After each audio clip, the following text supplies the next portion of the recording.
Alright guys, so it's been a little while since I've done a video. I'm over in my second shop where I do all my powder coating and Cerakoting.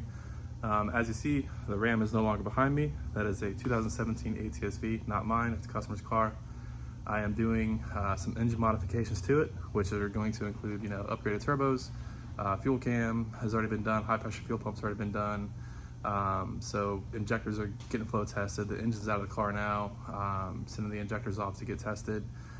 From a local shop here, a local friend, and then doing some other modifications, really just getting the car back to a baseline. It had some oiling issues where it's putting oil kind of everywhere, so we're taking care of it. Unfortunately, the best way to go about doing a lot of work on these cars is to pull the whole engine assembly.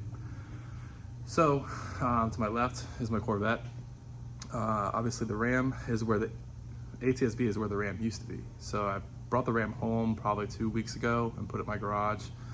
Haven't really had much time to do anything with it. I will show you a couple things that I have done in the video. I did remove the engine. I started doing some weight reduction to the truck. I started putting the other engine that I have together for it, the 6.4. But I'm at an all stop right now. I've decided to shift my focus back to my Corvette. I'll kind of explain why, and then maybe, if you like the Ram content, maybe you'll like the Corvette stuff too. So I'll take you over and show you what's going on. So these are some of the parts that I just powder coated for Mike's car. Valve covers, timing cover, charge pipes, alternator bracket, serpentine belt tensioner, coolant outlet pipe. I did it in shimmer lollipop blue. His car is that Saturn blue. They should go together pretty well. It's a little shade darker than I was hoping for, but it's the closest powder that's out there for it. So the Corvette is still in 1,000 pieces, as you see. However, I've started to make progress on it. I've powder coated the subframe. I'm ripping all the wiring loom off of here and going to reloom the whole harness for the transmission, the chassis, and the engine. I powder coated the spindles. This is the Evo Gray. I Cerakoted the control arms, upper, lower, front and back. I did the calipers as well, bronze. And these wheels are getting sold. Those rotors won't be on here. I ordered black slotted rotors, black zinc coated rotors. And then these are the wheels that I'm gonna be running for the most part. They're Forge Star CF10s, 19 by 12 and 19 by 10. 325, 30, 19, and 285, 30, 19. So it should look pretty good. I'm gonna lower the car back down, but this one is going to be a road course oriented build.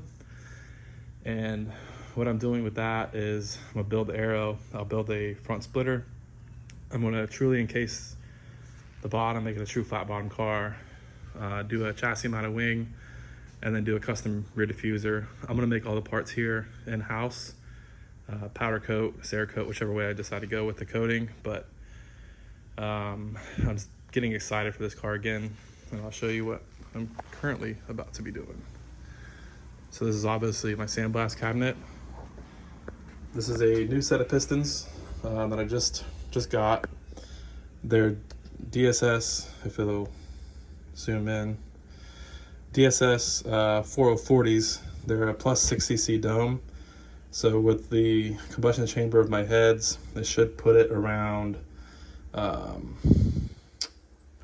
gonna say it's gonna be around probably 13.7-ish to 1 compression. I do like these DSS pistons because of the X groove and some of the gas porting. So it scrapes, like I said, zoom.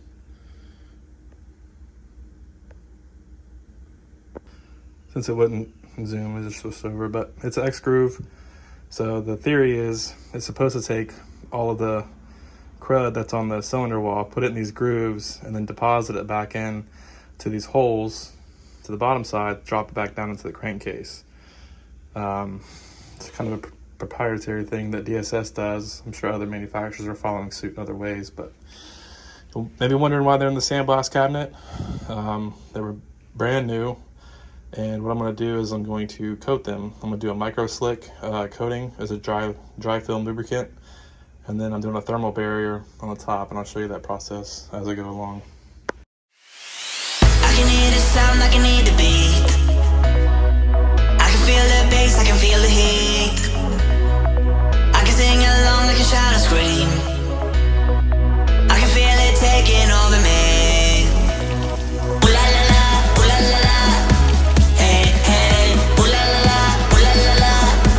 Hey, hey, ooh la la la, ooh la la la. Hey, hey, hey, hey. I hear it calling for me.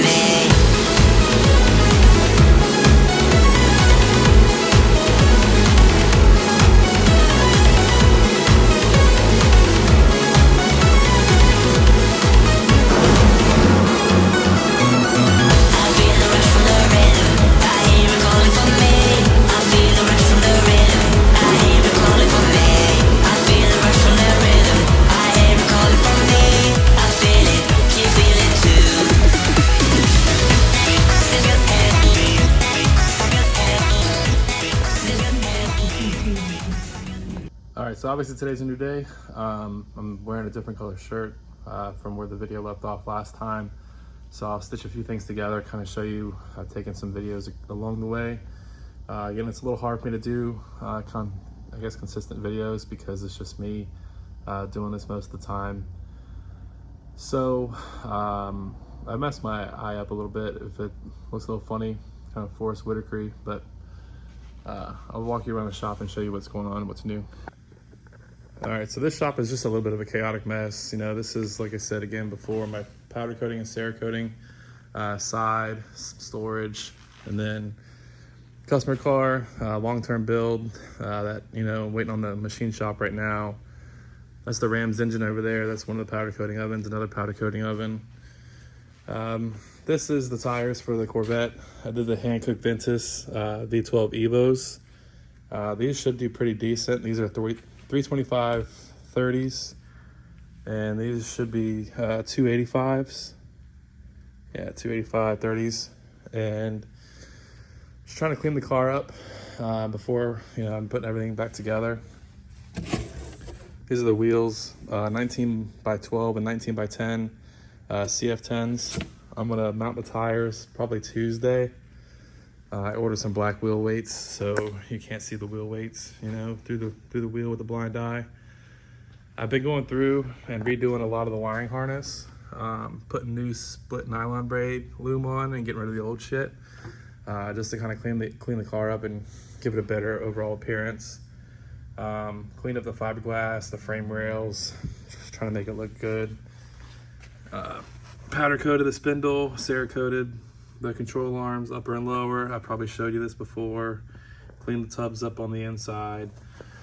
Really just trying to make this thing nice again before I give it a lot of abuse. I've got black zinc rotors coming. They'll be here Tuesday. So those will go good together with the bronze calipers that I powder coated. I Cerakoted my throttle body today as well. It's kind of the theme for the car, obviously, bronze. And then this is Evo Gray. This is the alternator power steering bracket. It's gonna be on the front of the engine. You'll see that pretty good. I did just buy a new coolant expansion tank. This one's kind of looking pretty ratty. So I ordered an aluminum one, and that'll be here. I'm going with the BTR Trinity intake. And so I just became into like a little bit of a conundrum because one of the machine shops lost their good help for short blocks, and so he's not too confident on doing the rotating assembly balance. So I have another machine shop doing that, and then I'll just pick up the engine and do the rotating assembly, put it all together. And I'm probably gonna Cerakote the rods as well with the micro slick. Not totally necessary, but I'm just trying to give the car as much insurance as I can as possible, and plus it'll help promote some of the work that I can do. So hopefully within the next 2 weeks, I'll have the engine back in my hands and I can start assembly in my off time, after hours, off of customer cars and other projects. So I'll start showing you a lot more progress on the Corvette. And I'm hoping probably within 2 months or so, the Corvette will be running and a pretty good spot to where I can get back on the Ram. I'm gonna take the short block back apart on that and Cerakote the pistons and rods on that, and then also put a coating on the cylinder walls to kind of help, give that engine as much of a chance as I can. And then I'll measure push rods, piston to valve clearance, and start putting that engine together. Probably order the fuel cell, external fuel pump, and all that good stuff. So maybe the truck will be ready again by the winter time. I'll try to make another video probably for next week. All right, see you guys next time.